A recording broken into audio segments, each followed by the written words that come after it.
안녕하십니까. 법률정보쇼 조원익 변호사입니다. 지방자치법 두 번째 시간입니다. 오늘은 지방자치단체의 개념과 지방자치단체의 집행기관에 대해 알아보겠습니다. 지방정부와 지방자치단체라는 말이 혼용되는데 공식 용어는 지방자치단체입니다. 현행 87년 헌법 시행과 함께 지방자치가 부활했습니다. 당시에 지방정부라는 말을 넣어야 한다는 주장도 있었지만 지방정부라는 말이 중앙정부와 좀 대치되는 것 같아서 부담스럽다는 이유로 지방자치단체가 되었다는 후문이 있습니다. 지방자치단체는 주민의 복리를 실현하기 위해 조직된 지역적인 공법상의 사단법인이라고 합니다.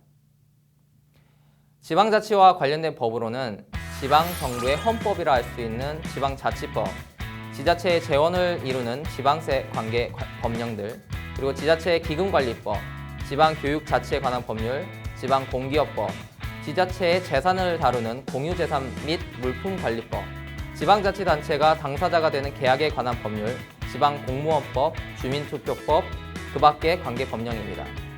지방자치관계법령은 조직의 구성과 운영, 재원, 그리고 실제 가능한 사무 등을 세세하게 규율하고 국가 조직과는 다른 부분이 있기 때문에 사안에 따라 규정을 상세히 살펴볼 필요가 있습니다.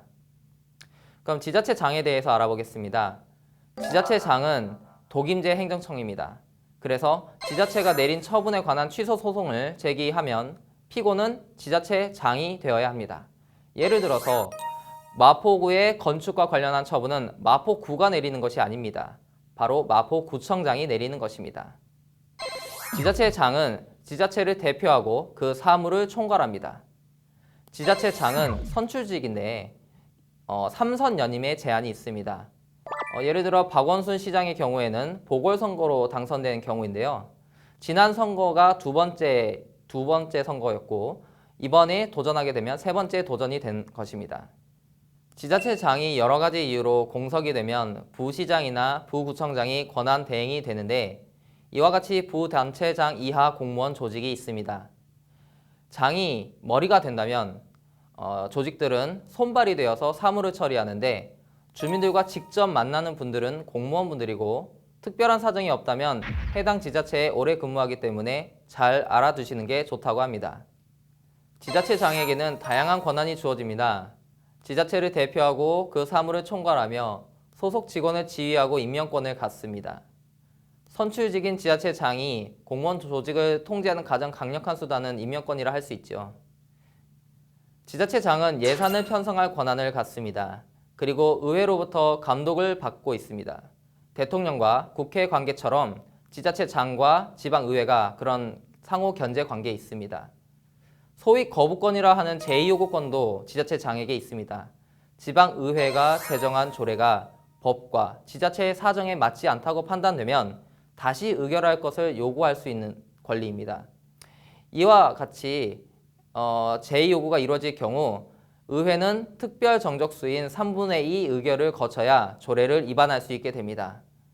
지상파 뉴스에서는 크게 화제가 되지 않지만 지자체 내부에서는 제2요구가 종종 발생하는 사건입니다. 조례 위반권 및 규칙 제정권도 지자체장에게 있습니다. 정부 입법처럼 집행기관에서 지방의회에 조례안을 제출할 수 있고 제정된 조례에 대해서 그 시행에 필요한 규칙이나 또는 기관 위임된 국가사무에 대한 규칙 제정 권한이 지자체장에게 있습니다. 이와 같은 권한을 통해 지자체장은 자신을 선출한 주민들의 의사를 반영한 정책을 집행할 수 있게 되는 것이지요. 마지막으로 지방교육감에 대해서 알아보겠습니다. 지방교육감은 광역지자체 단위로 선출합니다.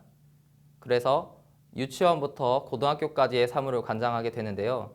통상 유치원과 초등학교, 중학교는 지역교육청에서 그리고 고등학교는 본청에서 관리합니다. 어린이집은 어디서 관리할까요? 바로 기초지자체에서 관리합니다.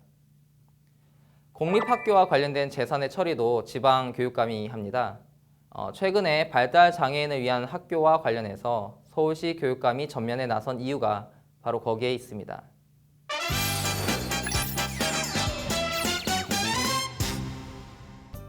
이번 시간의 키포인트는 첫째, 지자체는 공법상의 법인으로 지방자치법을 비롯한 지방자치관계법령에 따라 규율된다.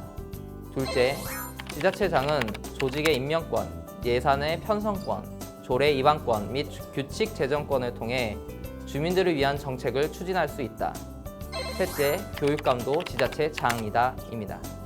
지금까지 법률정보쇼 조원익 변호사였습니다. 감사합니다.